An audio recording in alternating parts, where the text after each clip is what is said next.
नीलकंठ जयराम दास के घर। अविरत पद यात्रा के कारण नीलकंठ अत्यंत थक गए थे। सूर्य डूब रहा था। थोड़ी सी दूरी पर एक गांव दिखाई दिया। नीलकंठ गांव की ओर बढ़े। गांव में एक वैरागी तथा दूसरा संयोगी गृहस्थाश्रम वाला साधु था। नीलकंठ त्यागी साधु के मंदिर में पधारे। महंत को नीलकंठ के दर्शन से अत्यंत शांति का अनुभव हुआ। उसने नीलकंठ को 2-3 दिन तक वहां रुकने का निवेदन किया। संयोगी साधु को एक पुत्र और 2 पुत्रियां थी।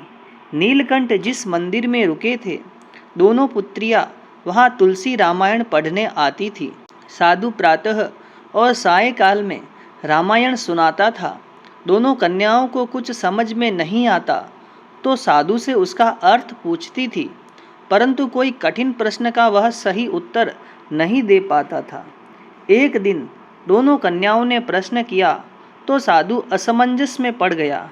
उसे अर्थ समझ में नहीं आया। तब नीलकंठ ने कहा, महंत जी, मैं समझाऊं? फिर नीलकंठ ने एक के बाद एक सभी प्रश्नों के उत्तर दे दिए। दोनों कन्याएं प्रसन्न होकर अपने घर गई। उन्होंने अपने माता पिता को सारी बातें कही और कहा, नीलकंठ बाल ब्रह्मचारी है, अत्यंत तेजस्वी है, ईश्वर मूर्ति है, इसलिए हम उन्हें अपने घर भोजन के लिए बुलाएंगे। पुत्रियों की बात सुनकर माता पिता को अत्यंत जिज्ञासा हुई। वे आग्रहपूर्वक नीलकंठ को अपने कृष्ण मंदिर में ले आए। उस ब्राह्मण की पत्नी अति भावुक थी। उसने स्वादिष्ट भोजन पकाया। दूध, मलाई, मक्खन, दही, साकर के कटोरे भरकर रख दिए। नीलकंठ ने भोजन कर लिया। तब ब्राह्मण ने आग्रह किया कि आप मेरे घर में ही निवास करें। मैं अपने पुत्र जयराम दास को आपकी सेवा में रख रहा हूँ, आप यहीं निवास करें।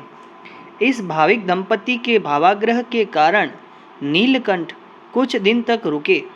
उनकी श्रद्धा और भक्ति से प्रसन्न होकर नीलकंठ ने अपने दिव्य स्वरूप का उन्हें दर्शन दिया। श्री स्वामीनारायण भगवान की जय।